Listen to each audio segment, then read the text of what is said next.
Om Swastiastu. Pemirsa Bali TV seputar Bali kembali hadir dengan menyajikan sejumlah informasi di antaranya.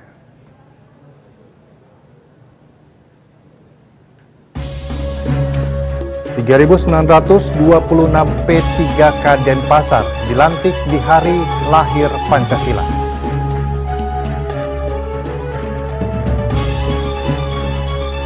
Terkait sekolah gratis, Disdikpora Kota Denpasar tunggu arahan pusat. Jangan lewatkan juga informasi menarik lainnya yang sudah disiapkan tim redaksi kami.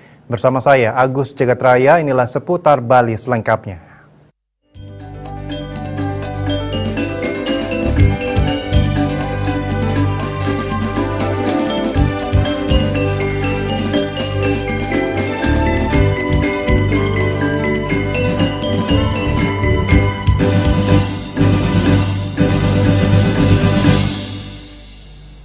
Pemirsa, lapangan bersejarah Puputani Gusti Nguramadi Agung Denpasar menjadi saksi pelantikan massal sebanyak 3.926 pegawai pemerintah dengan perjanjian kerja atau P3K di lingkungan pemerintah Kota Denpasar. Momentum bersejarah ini bertepatan dengan peringatan Hari Lahir Pancasila yang menambah makna nasionalisme dan dedikasi dalam pengabdian kepada bangsa dan negara. Wali Kota Denpasar Gusti Ngurah Jaya Negara secara langsung melantik dan mengambil sumpah ribuan P3K yang sebelumnya merupakan tenaga kontrak di lingkungan Pemkot Denpasar. Sejak pagi hari, ribuan calon P3K telah memadati lapangan untuk mengikuti prosesi sakral tersebut. Jaya Negara menjelaskan pemilihan tanggal 1 Juni bukanlah tanpa alasan. Selain bertepatan dengan Hari Lahir Pancasila, ini juga menjadi momentum penting bagi ASN untuk senantiasa mengamalkan nilai-nilai luhur Pancasila dalam pengabdian sehari-hari. Untuk rinciannya, 3.686 orang berasal dari tenaga teknis, 51 orang dari tenaga kesehatan, dan 184 orang dari tenaga pendidik atau guru. Wali Kota Jaya Negara dalam sambutannya menegaskan pentingnya menginternalisasi nilai-nilai Pancasila dalam pelaksanaan tugas dan pelayanan kepada masyarakat. Ia menyampaikan harapan agar para P3K yang baru dilantik dapat menjadi ASN yang berakhlak, profesional dan menjunjung tinggi prinsip sewaka dharma, semangat pengabdian tulus kepada masyarakat. ASN diharapkan mampu memberikan pelayanan terbaik. Wali Kota juga bersama-sama mengajak semua pihak membangun Kota Denpasar yang dicintai ini menuju visi sebagai kota kreatif berbasis budaya untuk Denpasar maju. Diketahui di lapangan Puputan Badung ini pada tanggal 22 September tahun 1955, Bung Karno pernah berpidato di sini dan mendedikasikan dan menekan kembali bahwa dasar negara kita adalah Pancasila. Ya, ini kan memang pertamanya baru 3.926 ini, dan nanti kita akan usulkan untuk tahap keduanya gitu. Ya, ini dari semua yang kita usulkan yang lolos seleksinya 3.926 ini. Oke. Masih ya. Kalau tunjangannya itu memang kita bisa maksimalnya 2,5 juta per orang. Tentu dengan sesuaikan dengan jabatannya. Ya. Awalnya terkait gini SD SMP swasta gratis dari Pemkot Denpasar. Ya, yang jelas yang namanya kita pemerintah daerah, kalau itu sudah menjadi keputusan MK dan tentunya harus diikuti dengan regulasi, apakah itu nanti di Perpres, karena tentu kita pasti akan dipanggil oleh pusat karena kebijakan ini kan tentu membutuhkan anggaran yang besar. Karena tadi saya mendengar akan dipotong kegiatan pendidikan yang lain, apakah tidak ada diklat PIM atau apakah tidak, itu kan kita belum tahu secara formal. Artinya pemerintah daerah kan ya kalau memang itu terjadi kita juga bersyukur juga itu kan. Jaya Negara juga mengapresiasi kerja keras seluruh pihak yang telah berkontribusi dalam proses pengangkatan P3K, khususnya Wakil Wali Kota Denpasar IKD Agus Arya Wibawa yang sejak awal berkomitmen meningkatkan status tenaga kontrak menjadi ASN. Momentum ini diharapkan menjadi titik awal semangat baru bagi para P3K dalam menjalankan amanah dengan penuh tanggung jawab dan dedikasi. Dengan jiwa dan semangat Pancasila, Seluruh ASN yang baru dilantik diharapkan menjadi garda terdepan dalam menjaga pelayanan publik serta memperkuat persatuan dan kesatuan bangsa. Hendra, Bali TV.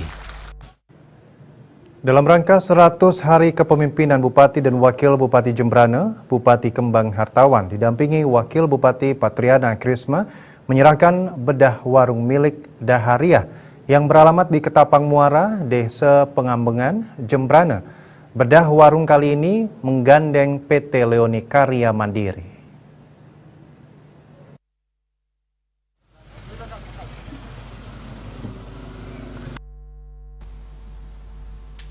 Bupati Jembrana Imade Kembang Hartawan mengatakan Jembrana perlu memiliki toko yang lebih daripada warung tradisional yang ada saat ini. Maka dari itu pihaknya terbersit untuk menuangkan dalam visi dan misi program unggulan. Dari data yang diperoleh bahwa cukup banyak warung yang harus dibantu. Menurutnya masing-masing desa sudah mengusulkan melalui rapat. Pemerintah sedang mengupayakan sumber dana dengan berkolaborasi bersama para pengusaha dan BUMN.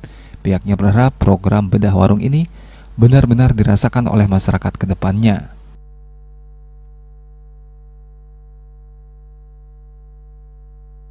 Bukan moratorium kepada toko modern berjaringan. Di stop.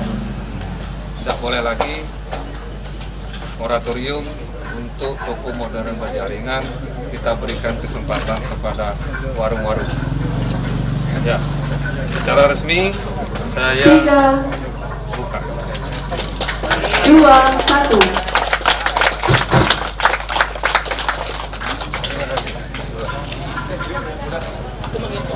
Adalah hasil kolaborasi kami dengan swasta, usaha swasta, ada yang berbaik hati mau membantu program kami dalam 100 hari. Jadi terima kasih kepada teman-teman pengusaha, khususnya PT Leoni Mandiri, Ani. Ini adalah bentuk cara kami untuk memberdayakan ekonomi lokal dengan membangkitkan warung-warung yang ada di Kabupaten Jembrana.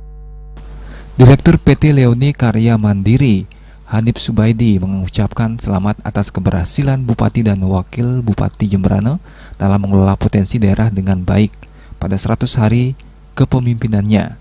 Pihaknya berharap program ini dapat sukses dan berlanjut ke depannya. Ia juga mengucapkan terima kasih atas kepercayaan pemerintah serta siap mendukung program yang dicanangkan Pemkab Jembrana. Pertama-tama saya Hanif dari PT Leoni Karya Mandiri. Ya, ini suatu kesempatan yang luar biasa ya dari pemerintahan daerah. Kita dikasih kesempatan untuk membangun ekonomi di Jembrana. Sangat luar biasa karena bentuk sinergitas antar masyarakat, terutama pengusaha dan pemerintahan daerah, bisa dikembangkan melalui program bedah warung ini.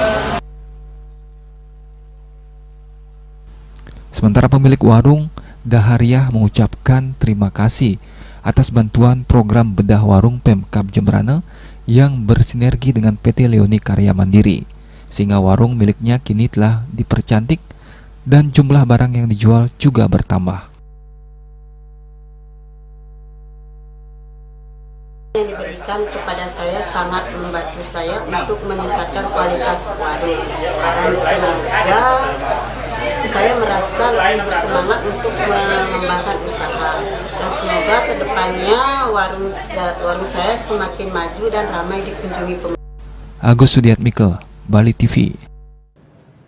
Pemirsa, Politeknik Pariwisata Bali atau Poltek Par Bali menjadi saksi sejarah peresmian China Center dihadiri oleh delegasi tinggi dari Provinsi Jiangxi, Tiongkok, dan perwakilan dari pemerintah pusat dan daerah Indonesia. China Center merupakan kolaborasi antara Politeknik Pariwisata Bali dan Jiangxi Science and Technology University yang diproyeksikan tidak hanya berdampak pada peningkatan kapasitas institusi pendidikan, tetapi juga menjadi katalis pembangunan ekonomi daerah melalui sektor pariwisata berbasis budaya.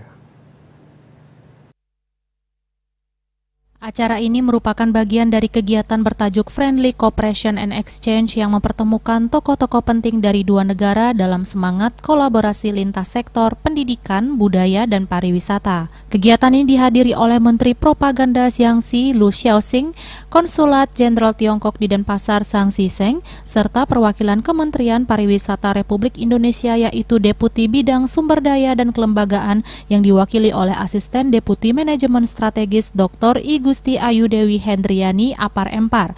Delegasi dari Jiangxi yang dipimpin oleh Lu Xiaoxing menyampaikan proyek ini merupakan wujud hubungan people to people antara Indonesia dan Tiongkok melalui pendidikan vokasi dan pariwisata. Lu Xiaoxing menggarisbawahi pentingnya keberlanjutan inisiatif ini demi mempererat pemahaman lintas budaya di antara generasi muda kedua negara. 江西跟巴厘岛是优省，我们一直在推进这个各个方面，特别是教育方面、这个基教方面，我们巴黎想合作。刚刚我们这个省领导也在跟这个巴黎方面、公方面进行了一些这个沟通洽谈。我们今后回去以后，我们也会在推动这边的合作。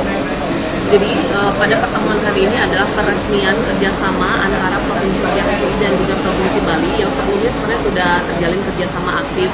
Kami kali ini melanjutkan saja dan lebih spesifik lagi di bidang pendidikan, budaya, terutama di bidang pendidikan dan vokasi, ya, pendidikan tinggi kejuruan, sehingga kedepannya terbentuk atau terjalin kerjasama sehingga visi dan misi kami tetap berjalan lancar. Asisten Deputi Manajemen Strategis Kementerian Pariwisata Republik Indonesia Dr. Gusti Ayu Dewi Hendriani mengapresiasi pentingnya kegiatan ini dalam memperkuat SDM Indonesia.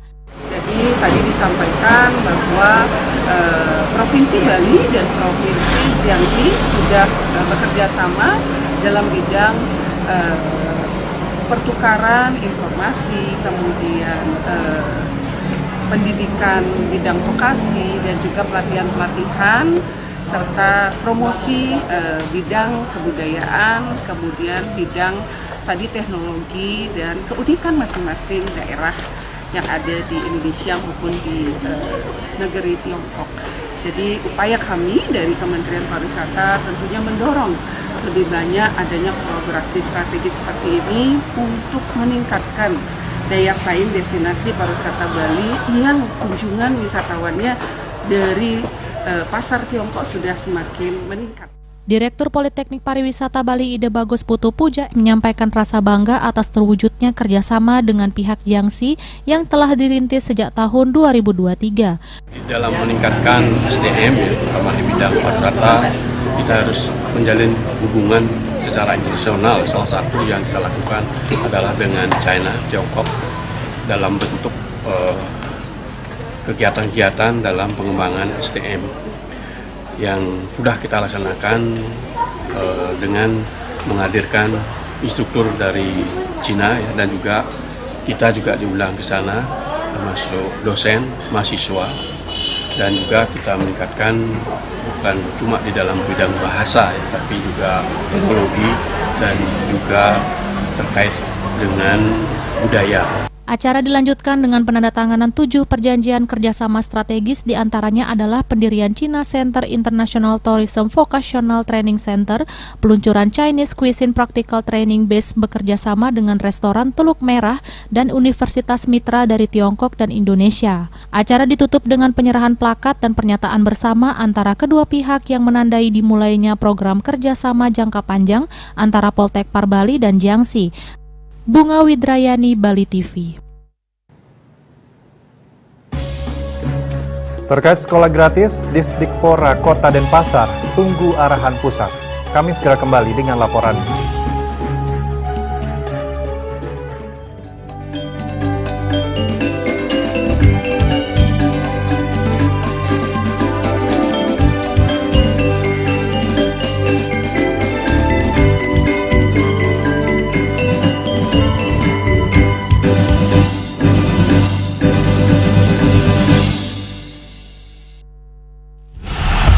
Saya Safira, Kapten Kesebelasan Sepak Bola Wanita Indonesia.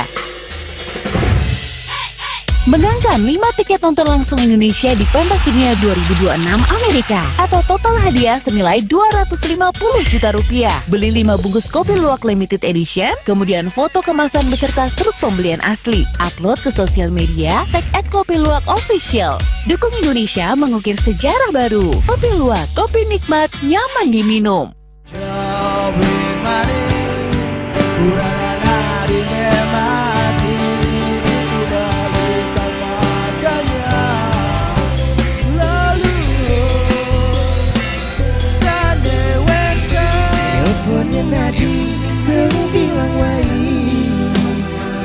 Semangat mengguling kota Paris atau ngibur tuh sing ngelah pipes.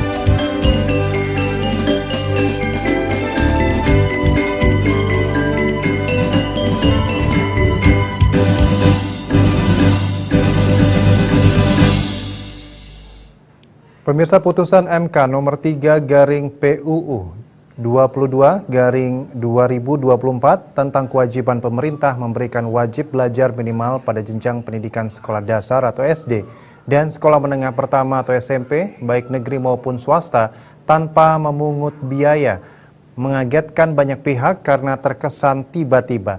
Terkait hal tersebut, Disdikpora Kota Denpasar masih menunggu arahan lebih lanjut dari pemerintah pusat. Kepala Dinas Pendidikan Kepemudaan dan Olahraga Disdikpora Kota Denpasar Agung Gede Wiratamo mengatakan hingga saat ini pihaknya masih menunggu petunjuk teknis atau juknis dari pemerintah pusat sebelum mengambil langkah lebih lanjut. Menurutnya di Kota Denpasar terdapat 88 SD swasta dan 7 SMP swasta atau sekitar 159 SD dan SMP swasta. Ia menambahkan kebijakan pendidikan gratis di sekolah negeri telah berjalan di Kota Denpasar. Namun untuk sekolah swasta masih harus menunggu arahan pusat. Pihaknya tidak berani langsung memutuskan tanpa adanya arahan dan juknis yang pasti. Kita tunggu SOP nanti dari Kemdikbudmen seperti apa.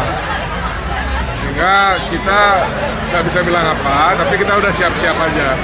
Kita sudah mendata jumlah siswa di SD, di SMP. Tinggal kita menunjuk petunjuk dari Kementerian Pendidikan Dasar dan Menengah. Kita tunggu dulu karena kita belum tahu ya, sebatas mana, sampai di mana. Jadi kita tunggu dulu petunjuknya. Ya. Wiratamo menambahkan selama ini pemerintah Kota Denpasar juga telah menjalankan program subsidi uang pangkal untuk siswa yang tidak lolos di SMP negeri sehingga harus masuk SMP swasta. Ditanya terkait alokasi anggaran untuk sekolah gratis sesuai putusan MK, pihaknya menegaskan masih menunggu regulasi apakah akan dibebankan ke APBD atau akan ditanggung pemerintah pusat. Sukma, Bali TV.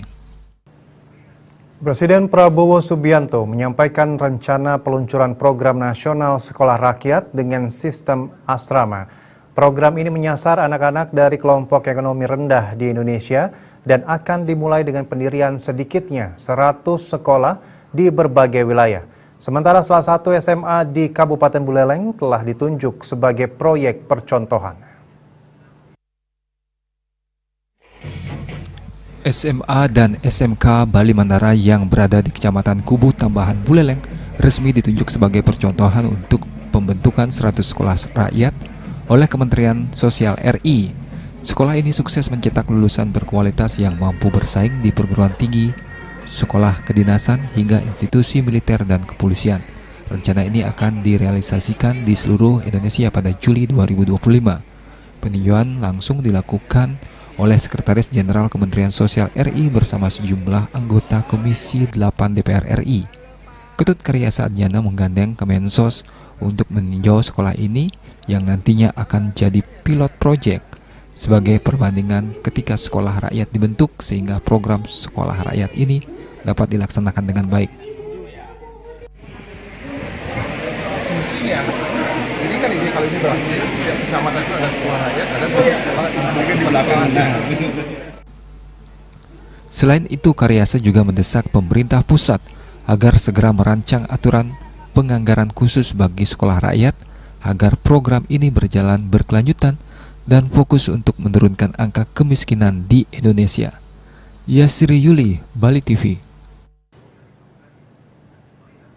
Anggota Komisi 8 DPR RI Ketut Karyasa Adnyana mengingatkan kembali pemerintah daerah provinsi dan kabupaten kota untuk memaksimalkan fungsi sekolah inklusi.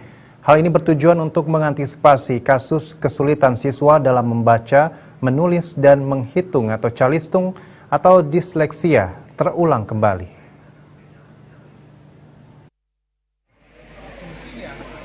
Berkaca hasil tes kecerdasan kepada 375 orang siswa SMP yang mengalami kesulitan calistung, 85% diantaranya dinyatakan psikolog mengalami disabilitas intelektual. Mereka pun memerlukan penanganan khusus di Satuan Pendidikan Inklusi. Dia pun menekankan pemerintah harus lebih serius menangani persoalan ini. Terlebih pemerintah pusat akan mewajibkan pendidikan gratis dan pemerataan pendidikan kepada seluruh masyarakat. Cacat dan sebagainya itu kan menyebar, hampir ada di semua daerah. Tentu sebelum nanti bisa dibuat sekolah rakyat oleh pemerintah ini tentunya yang inklusi kan begitu. Ini beberapa sekolah itu harus mengoptimalkan dibuat beberapa kelas-kelas inklusi. Nah, sekolah inklusi itu pertama untuk orang disabilitas, kemudian orang tidak mampu kan begitu. Nah, dengan menurutnya, semua anak Indonesia berhak mendapatkan pelayanan pendidikan yang sama. Tidak ada ketimpangan dan perbedaan orang mampu atau miskin, termasuk yang berkebutuhan khusus, juga harus mendapatkan penanganan yang tepat. Sementara itu, Bupati Buleleng Nyoman Sucidre mengatakan usai dites kecerdasan, siswa SMP yang mengalami kesulitan calistung sudah dalam penanganan. Sejauh ini, ratusan anak-anak yang mengalami kesulitan calistung disebutnya masih bisa ditangani di sekolah reguler dan belum membutuhkan rekomendasi untuk ke sekolah luar biasa. Sucidre pun sudah menginstruksikan dan menerbitkan surat edaran kepada seluruh satuan pendidikan di Buleleng untuk tidak meluluskan dan naik kelas kepada siswa yang belum mampu calistung. Tapi saya instruksikan kalau dari 300 sekian anak ini bisa membaca dan menulis, saya harap saya instruksikan kepala sekolah untuk tidak meloloskan ke jenjang. Yasri Yuli, Bali TV.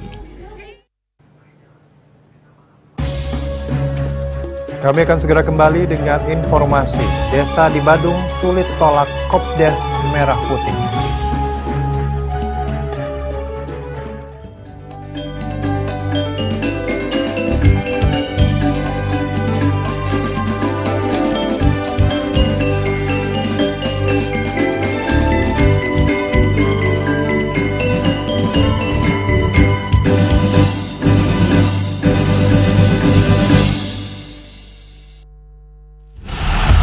Saya Safira, Kapten Kesebelasan Sepak Bola Wanita Indonesia. Menangkan 5 tiket nonton langsung Indonesia di Pentas Dunia 2026 Amerika atau total hadiah senilai 250 juta rupiah. Beli 5 bungkus kopi luwak limited edition, kemudian foto kemasan beserta struk pembelian asli. Upload ke sosial media, tag @kopiluwak_official. Dukung Indonesia mengukir sejarah baru. Kopi Luwak, kopi nikmat, nyaman diminum.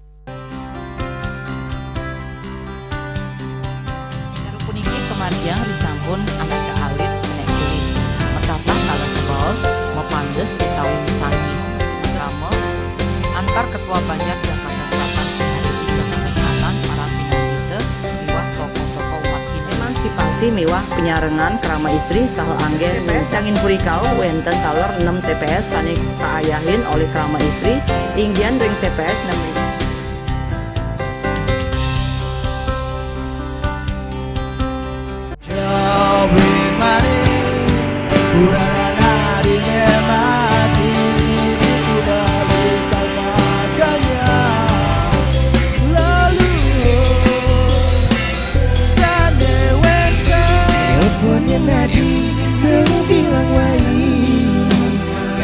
Semangat meguli kota Paris atot engi portu sing ngelah pipes.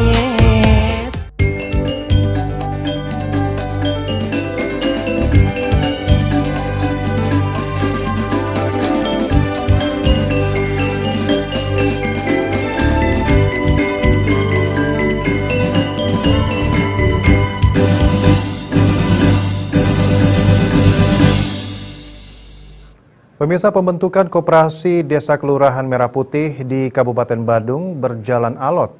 Baru sepertiga dari 62 desa dan kelurahan di Kabupaten Badung yang menggelar musyawarah desa guna menentukan Kopdes Merah Putih. Banyak desa terpaksa membentuk Kopdes Merah Putih dengan alasan instruksi Presiden yang harus diterima.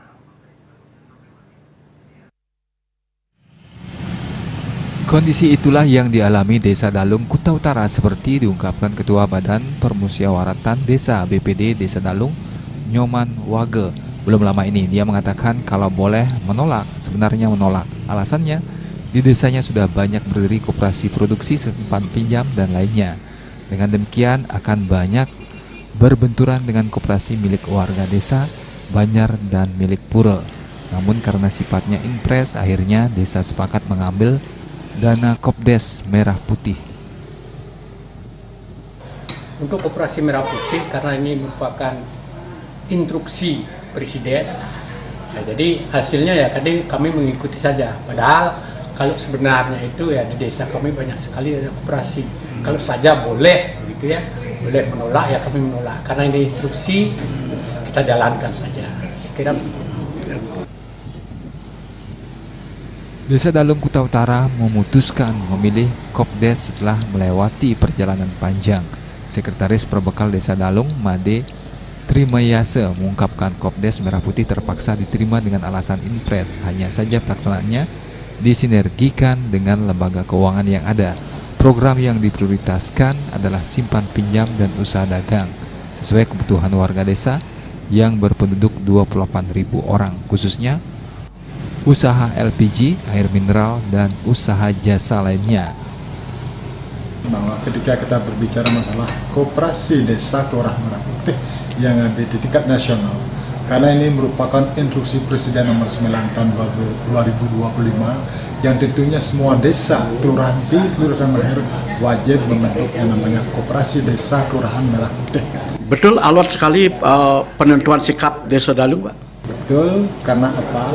Semua desa-desa di Provinsi Bali khususnya dan kami di Dalung sama, bahwa koperasi yang kami catatkan setiap tahun yang membuat laporan ke desa sudah ada 17 koperasi yang legal, sehingga kemudian belum ada namanya LPD, kemudian belum adanya BUMDes, ada BUPDA, ada bank-bank perintah dan bank swasta yang tentu akan bersaing dengan koperasi Desa Merah Putih yang akan dibentuk saat ini. Nah, lalu kemudian ketika itu wajib dibentuk, inilah menjadi tantangan kami tersendiri, karena tentu kita tidak ingin bertentangan dengan pemerintah. Oleh sebab itu, Desa Dalung saat ini sudah membentuk yang namanya Koperasi Desa Merah Putih Desa Dalung. Secara teori, Kopdes ini menurut Inpres adalah lembaga ekonomi beranggotakan masyarakat desa yang dibentuk untuk meningkatkan kesejahteraan melalui prinsip gotong royong, kekeluargaan, dan partisipasi bersama. Adapun 13 manfaat pembentukan Koperasi Merah Putih ini adalah antara lain menciptakan lapangan kerja, memberikan pelayanan secara sistematis dan cepat, meningkatkan partisipasi masyarakat dalam kegiatan ekonomi melalui koperasi. Juga untuk melakukan modernisasi manajemen sistem perkoperasian, menekan harga di tingkat konsumen, meningkatkan harga di tingkat petani hingga nilai tukar petani NTP atau kesejahteraan petani naik. Juga bertujuan menekan pergerakan tengkulak, meningkatkan inklusi keuangan, menekan inflasi, dan meningkatkan kesejahteraan masyarakat desa. Swece Bali TV. Puluhan anak memperagakan busana berbahan daur ulang di lapangan I Gusti Ngurah Made Agung. Aktivitas tersebut diharapkan bisa menanamkan kepedulian terhadap lingkungan dan kreativitas sejak dini dengan memanfaatkan bahan daur ulang menjadi sesuatu yang berguna. Kegiatan ini sejalan dengan upaya pemerintah Provinsi Bali dalam menanggulangi timbunan sampah plastik. Iringan drum band Taman Kanak-Kanak mengawali parade busana yang diikuti oleh puluhan anak-anak se-Bali di Bali Creative Festival di lapangan I Gusti Ngurah Made Agung Denpasar. Warna-warni cerah dan desain busana yang menarik ditampilkan oleh anak-anak yang masih berusia 6 tahun hingga belasan tahun. Namun di balik desain busana tersebut, yang membuat lebih menarik adalah bahan busana dibuat dari bahan daur ulang yang mudah ditemui. Seperti misalnya bungkus plastik makanan ringan, plastik kresek sekali pakai, gelas plastik, minuman ringan, dan plastik beras. Ini dari bekas snack, Pak, untuk bajunya. Kerasnya tuh bekas snack, kemudian yang ini dari bekas kresek. Biar cocok aja sih sama anaknya, maksudnya sama body anaknya tuh kayak gimana, suka-suka baju anaknya aja. Oh gitu ya, bahannya dari apa tadi? Karung beras. Dari karung beras ya. Meskipun proses pembuatan ini melibatkan para orang tua, setidaknya kegiatan ini bisa menanamkan sejak dini terhadap kepedulian lingkungan dan kreativitas memanfaatkan bahan daur ulang. Meskipun proses pembuatan ini melibatkan para orang tua, setidaknya kegiatan ini bisa menanamkan sejak dini terhadap kepedulian lingkungan dan kreativitas memanfaatkan bahan daur ulang. Kegiatan ini seiring dengan upaya pemerintah Provinsi Bali dalam menanggulangi timbulan sampah plastik. Kita mulai mereka kenalkan bagaimana caranya mereka mengelola sampah, bukan hanya sekedar membuang begitu saja. Jadi ini merupakan suatu pelajaran dini, pelajaran awal bagi mereka untuk bagaimana mengikuti apa yang menjadi arahan dari orang tuanya, kesemuanya menuju ke arah pelestarian lingkungan. Tentu ini sebenarnya sangat relevan karena dengan pendidikan seperti persampahan dan lain-lain seharusnya sudah menjadi suatu kurikulum lah. Dengan peragaan busana yang tentunya bahannya itu sangat murah dan gampang dicari, sehingga ketika ada dilombakan begitu, anak-anak akan termotivasi untuk memanfaatkan barang-barang yang tidak berharga itu menjadi sesuatu yang berharga. Selain peragaan busana daur ulang, dalam kegiatan ini juga ditampilkan tari pendek yang ditarikan oleh 1.200 penari anak-anak se-Bali sebagai bentuk pelestarian budaya pada generasi penerus. Raiswantara, Bali TV.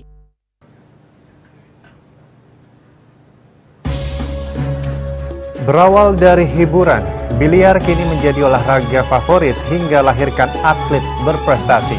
Kami segera kembali dengan informasinya.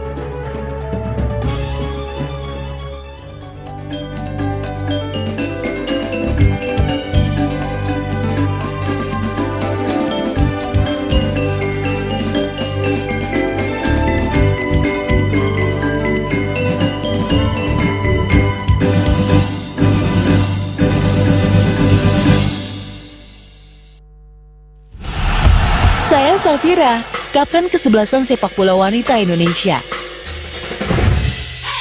Menangkan 5 tiket nonton langsung Indonesia di Pentas Dunia 2026 Amerika atau total hadiah senilai 250 juta rupiah. Beli 5 bungkus kopi luwak limited edition, kemudian foto kemasan beserta struk pembelian asli. Upload ke sosial media, tag @kopiluwak_official.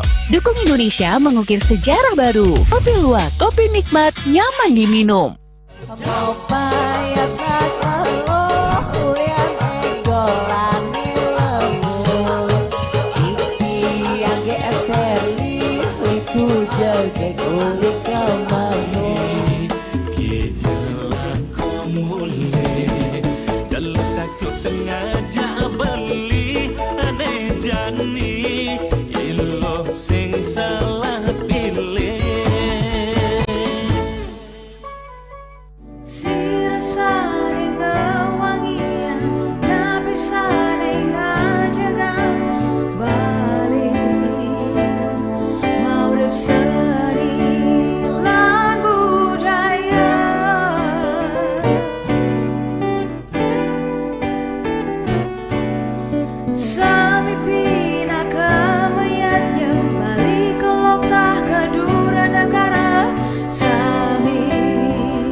Pemirsa, di mana olahraga biliar kini semakin diminati sebagai hobi maupun olahraga profesional. Popularitasnya terus meningkat, yang ditandai dengan bertambahnya tempat bermain biliar, di mana kompetisi ini yang semakin banyak dan peningkatan prestasi daripada atletnya. Pembinaan rutin perlu dilakukan, salah satunya melalui ajang Wali Kota Cup. Dan seperti apa informasinya, berikut cuplikan untuk Anda.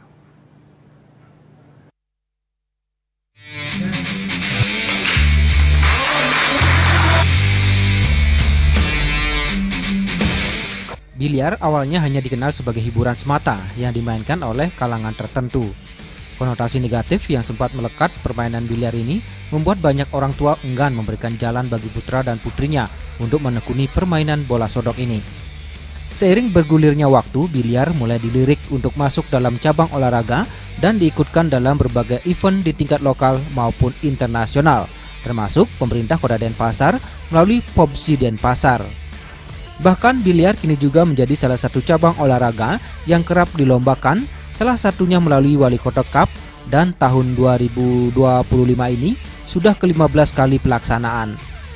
Ditemui di sela-sela pembukaan Wali Kota Cup ke-15 di Denpasar, Ketua Umum Pengkot POBSI Denpasar Inyoman Gede Sumare Putra menyampaikan, selain Wali Kota Cup sebagai bentuk pembinaan atlet biliar, POBSI Denpasar tiap tahunnya juga kerap melaksanakan berbagai event seperti Denpasar Open, Kartini Cup, dan Sumpah Pemuda Cup pada bulan Oktober. Selain itu, pihaknya senantiasa bekerjasama dengan rumah-rumah biliar untuk menyelenggarakan turnamen tingkat nasional maupun internasional, salah satunya untuk mencari bibit-bibit atlet baru. Utamanya mungkin lebih ke orang tua ibu-ibu mungkin ya, karena ibu-ibu tuh cenderung memang agak takut anaknya terjerumus ke hal-hal yang negatif. Tapi dengan adanya edukasi ini kepada orang tua, mereka memberikan kepercayaan kepada anak-anaknya untuk ya menerjuni atau aktif lah di olahraga biliar itu, karena di satu sisi di samping sebagai olahraga hiburan atau rekreasi, biliar ini juga bisa sebagai olahraga prestasi yang nanti bisa membanggakan diri mereka, membanggakan kota Denpasar itu sendiri, dan membanggakan bangsa dan negara seperti itu. Dan kemudian ini lebih kecenderungannya dia sudah lebih cenderung menjadi atlet-atlet yang profesional, atlet-atlet yang memang mengutamakan untuk terjadinya prestasi. Jadi buktinya di Bali ini kita ini selama 16 tahun itu belum pernah dapat medali, ini cuma perak yang paling tinggi. Itu saat ini kita bisa mendapatkan 2 medali emas dan 2 perak, 1 perunggu. Menurut Ketua KONI Denpasar Putu Yudi Atmika, dengan semakin naiknya popularitas cabur biliar di Denpasar, diikuti munculnya atlet-atlet muda. Selain itu, pandangan masyarakat terhadap permainan biliar nilai juga sudah berubah ke hal positif. Itu peningkatan tren positifnya yang kita lihat luar biasa. Ya, dalam artian tren positifnya apa? Tren positifnya satu, bahwa semua masyarakat bisa mendukung daripada kegiatan biliar ini. Kemudian yang kedua, apa yang sudah dikatakan trennya biliar itu sudah berubah menjadi hobi dan olahraga. Yang ketiga, sudah akan tren menjadikan prestasi. Nah, kita lihat dengan adanya 15 kali dilaksanakan di Denpasar ini, Wali Kota Cup, yang dilaksanakan juga oleh biliar ini luar biasa. Yang kita lihat daripada minat yang dilakukan oleh masyarakat dan juga kita di sini itu sudah mulai ke atlet, bukan lagi ke hobi. Biliar kini juga menjadi iklim positif di Denpasar. Selain mampu melahirkan atlet baru, rumah-rumah biliar juga semakin bermunculan. Di Denpasar setidaknya sekitar 60 rumah biliar bermunculan yang diharapkan nantinya mampu mencetak calon atlet-atlet biliar profesional. Ari Wiratmaja, Bali TV. Bertempat di Wantilan Pura Mertesari Rempoa, Panitia Pujo Wali menggelar pembekalan Pinandita dan Sarati Banten dengan narasumber Jero Gede Wayan Gede Bau. Melalui pembekalan tersebut, diharapkan upacara Pujo Wali ke-41 Pura Mertesari menjadi upacara yang yatnya satwika, dengan menekankan kualitas pelaksanaan yang sesuai dengan ajaran dan tujuan spiritual, bukan sekedar kuantitas atau kemegahan. Allah ini, Allah itu, Allah ini. Bertempat di Wantilan Pura Mertesari Rempoa, Panitia Pujo Wali menggelar kegiatan pembekalan Pinandita dan Sarati Banten dengan narasumber Jero Gede Iwayan Gede Bawa. Jero Gede Iwayan Gede Bawa mengatakan kegiatan Pujawali nanti yang ke-41 Pura Mertasari upacara yatnya yang satwika. Yatnya satwika adalah yatnya yang dilakukan dengan penuh kesucian, keikhlasan dan tidak mengharapkan pamrih atau keuntungan pribadi. Yatnya ini menekankan kualitas pelaksanaan yang sesuai dengan ajaran agama dan tujuan spiritual. Bukan hanya sekedar kuantitas atau kemegahan. Jero Gede Iwayan Gede Bawa juga menegaskan dengan upacara Pujawali yang ke-41 Pura Mertasari umat Hindu Nusantara, khususnya umat Hindu Tangerang Selatan, selalu mendapatkan anugerah dan keselamatan serta kerahayuan dari Tuhan Yang Maha Esa. Pertama, satu menyadarkan atau memberi bekal kepada para serati khususnya dan para pinandita bagaimana kita berupacara yang benar. Kedua, bagaimana kita membuat upacara yang benar. Yang ketiga, bagaimana kita melaksanakan upacara yang benar. Dan keempat, apa yang harus kita pahami dalam membuat upacara tersebut. Nah, ini yang perlu ditekankan sehingga upacara ini menjadi satu, jadi menjadi mempunyai arti dan mampu membuatkan energi kepada umat sehingga umat menjadi sejahtera, damai dan tentram.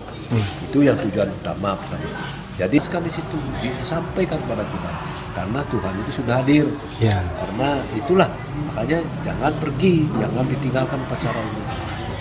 Itu yang mungkin tujuan kami agar upacara ini nanti berhasil. Banjar Mertasari, warga Banjar menjadi sejahtera, damai, tentram, kedek, genyem. Itu hadir. Kami berharap nanti dengan tatanan-tatanan yang sudah ada, tahapan-tahapan yang sudah ada sesuai dalam yadnya perkerti dan lain sebagainya, itu diikuti sehingga yadnya ini betul satwika.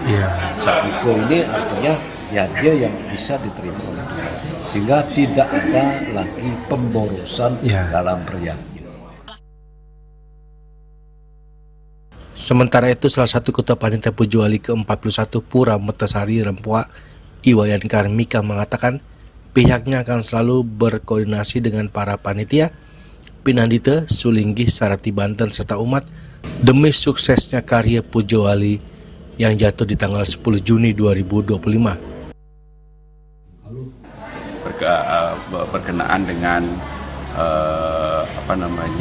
rangkaian upacara Pujawali Pura Mertasari ke-41. Sebelum-sebelumnya kita sudah melakukan ngayah bersama juga, dan hari ini adalah melakukan koordinasi antara panitia dengan pinandita, sareng serati dan seluruh panitia yang terkait. Dan hari ini kita sinergikan karena sebelumnya sampun ngayah kita juga sudah melakukan nur manggala sampun kegriel untuk arahan beliau, dan hari ini kita akan rangkum semua berkenaan dengan tata laksananya proses Pujawali di hari H. Nah, dari tadi juga sudah disampaikan oleh pinandita. Dari Tangerang Selatan, Juli Suharto dan Ketut Sumadiasa melaporkan. Pemirsa, jangan beranjak dahulu. Kami segera kembali dengan laporan Presiden Prabowo panggil jajaran BP Batam bahas percepatan investasi dan penyelarasan kebijakan strategis.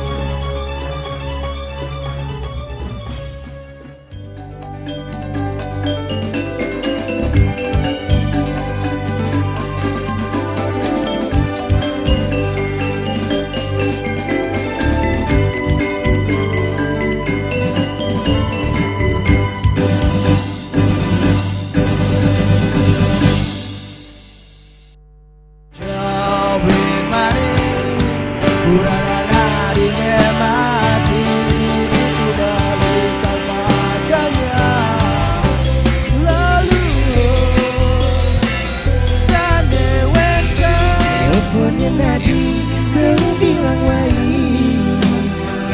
lebih semangat meguli kota Paris otot ngibur tuh sing ngelah pipes.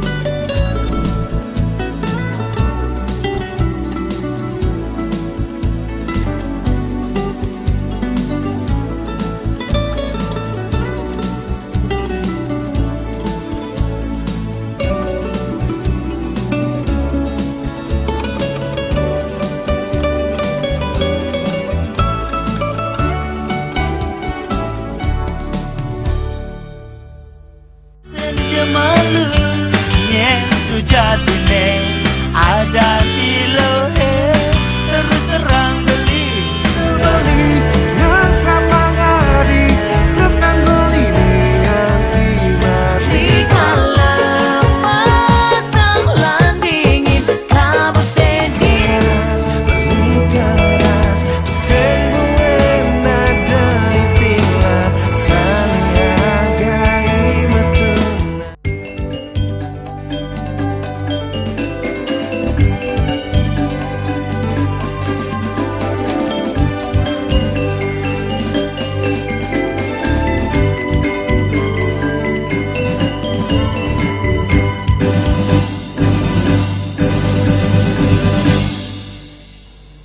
Pemirsa, Presiden Prabowo Subianto memanggil jajaran dan pengusaha Batam di Istana Merdeka, Jakarta.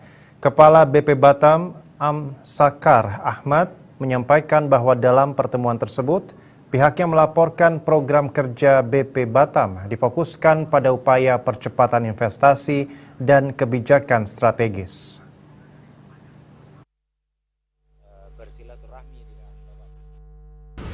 Bertempat di Istana Merdeka Jakarta, Presiden Prabowo Subianto memanggil jajaran dan pengusahaan Batam. Kepala BP Batam Amsakar Ahmad menyampaikan bahwa dalam pertemuan tersebut pihaknya melaporkan program kerja BP Batam difokuskan pada upaya percepatan investasi dan kebijakan strategis. Dalam pertemuan tersebut, Amsakar menyampaikan sejumlah inisiatif BP Batam dalam mendorong iklim investasi yang lebih kondusif. Salah satunya adalah penerapan sistem manajemen lahan terpadu yang bertujuan menata dan mempercepat pengelolaan lahan secara efisien. Amsakar juga menambahkan bahwa BP Batam meminta arahan dari Presiden terkait fokus kerja ke depan, terutama dalam rencana pembangunan jangka menengah nasional. Amsakar menyebut tren pertumbuhan ekonomi dan investasi di Batam menunjukkan kondisi yang baik. Kami dapat bersilaturahmi dengan Bapak Presiden. Pada intinya kita hari ini diberikan ruang oleh beliau untuk menyampaikan progres yang terkait dengan pekerjaan atau apa yang telah kami lakukan di BP Batam. Pada intinya kami melaporkan pertama desain-desain yang telah kami lakukan agar bisa melakukan percepatan untuk investasi di daerah. Antara lain dengan penataan lahan melalui land management system, kemudian juga penyederhanaan pelayanan perizinan dengan menghilangkan menarik ke mengintegrasikan perizinan kita itu fatwa planologis dan ada pengintegrasian antara pelayanan pemerintah Kota Batam dengan pelayanan di BP Batam. Terus yang ketiga, kami minta arahan dari beliau bagaimana persoalan apa yang memang harus menjadi stressing penyelenggaraan tugas kami ke depan. Pada intinya target RPJMN 8% pertumbuhan ekonomi. Dari Jakarta, Julius Suharto dan Ketut Sumadiasa melaporkan. Gagasan perpanjangan batas usia pensiun bagi aparatur sipil negara atau ASN hingga 70 tahun mendapatkan berbagai tanggapan dan perdebatan. Ketua DPR RI Puan Maharani mengatakan bahwa usulan perpanjangan usia pensiun ASN ke dalam revisi Undang-Undang ASN perlu pengkajian yang lebih mendalam.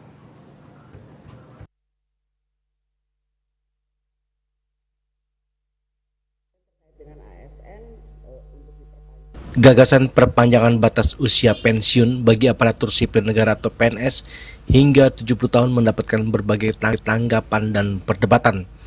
Setelah menerima usulan dari Korpri, Ketua DPR RI Puan Maharani mengatakan bahwa usulan perpanjangan usia pensiun ASN perlu pengkajian lebih mendalam. Puan juga menyoroti soal produktivitas ASN apabila batas usia pensiun ditambah. Terkait dengan ASN untuk diperpanjang, ya sebaiknya itu dikaji dulu lebih lanjut. Yang penting bagaimana kemudian produktivitas dari hal tersebut, dan apakah itu memang kalau diperpanjang produktivitas dari kepegawaian itu akan lebih baik. Yang penting itu kan bagaimana kemudian nantinya ASN itu bisa lebih efektif dalam melayani masyarakat. Jadi apakah kajiannya itu sudah ada, dasarnya apa. Satu lagi, jangan kemudian nanti membebani APBN. Seperti diketahui, Korpri mengusulkan agar pejabat pimpinan tinggi utama mencapai usia 65 tahun. Sementara JPT Madya atau Eselon 1 mencapai 63 tahun. Kemudian JPT Pratama atau setingkat Eselon 2 mencapai 62 tahun. Eselon 3 dan 4 60 tahun, serta kemudian untuk jabatan fungsional utama mencapai 70 tahun.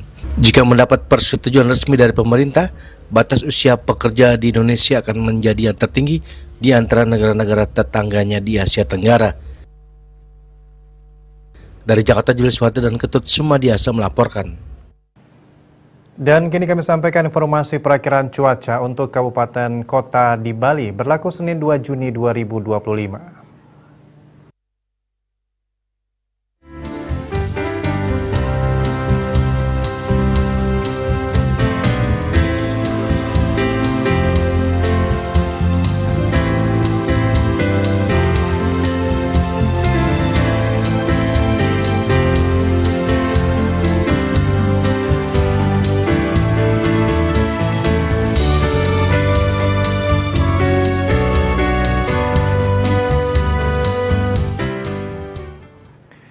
Ya pemirsa Bali TV, seputar Bali bersama Minyak Apun Ganepati Usada Bali Keluarga Sehat. Update terus informasi Anda dengan subscribe dan like YouTube channel Bali TV @News Bali TV. Mewakili redaksi yang bertugas, saya Agus Jagatraya pamit undur. Terima kasih atas perhatian Anda dan sampai jumpa. Om Santi Santi Santi Om.